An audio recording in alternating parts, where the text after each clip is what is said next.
Chapter 25. There was a doctor in town of Green Lake 110 years ago.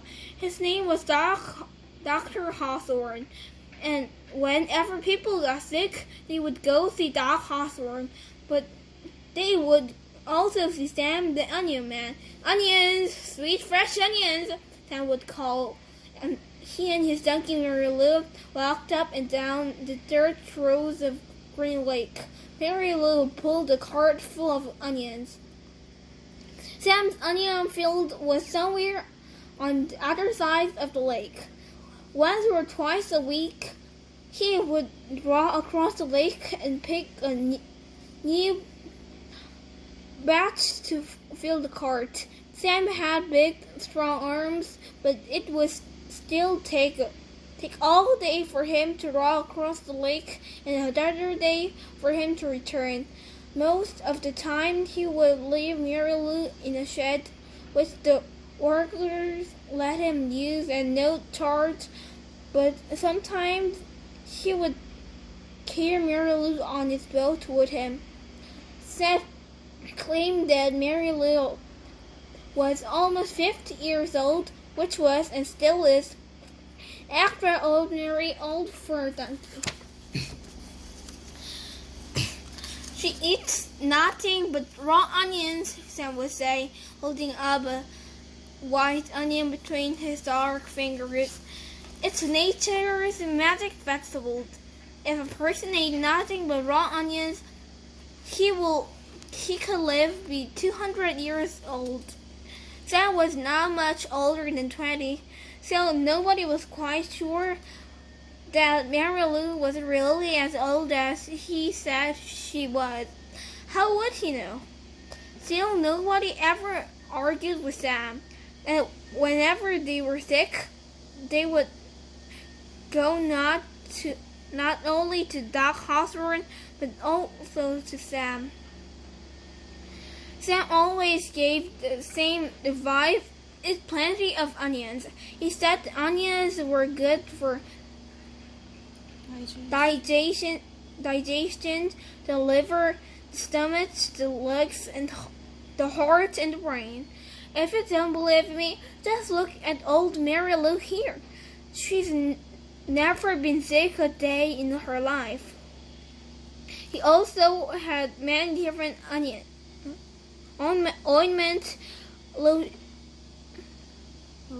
lotions, syrups, and pastes, all made out of onion juice and different pastes of the parts of onion plant. This one cured asthma. That one was the worst and pimples. Another was the remedy for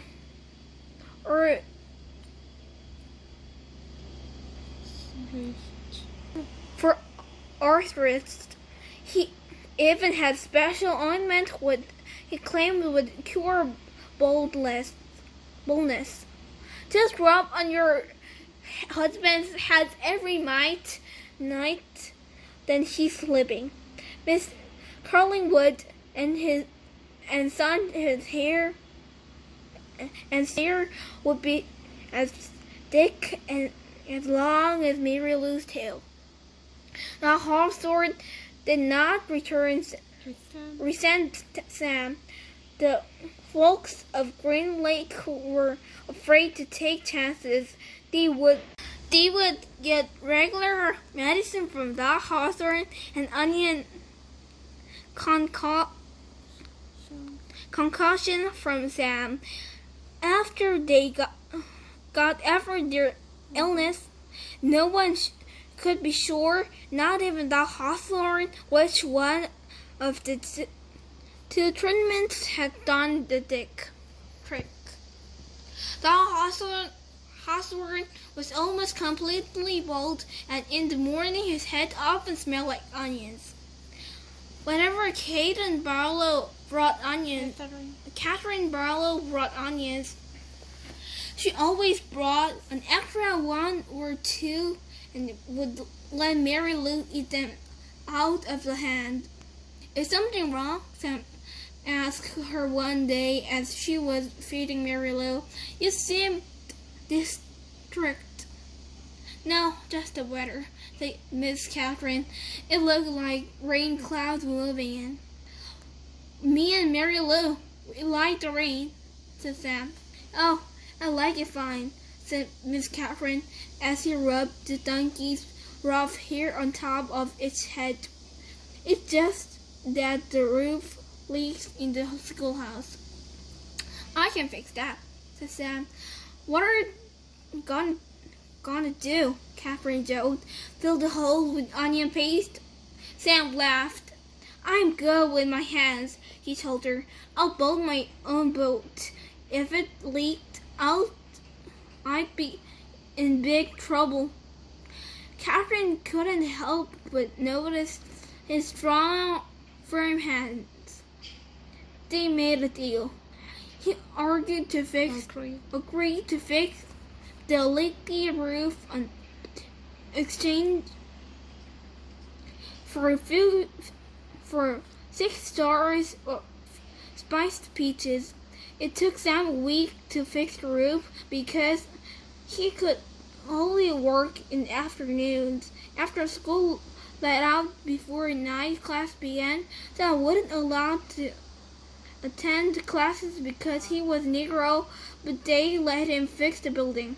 Miss Catherine usually stayed in the schoolhouse, grinding papers and such, while Sam worked in the roof.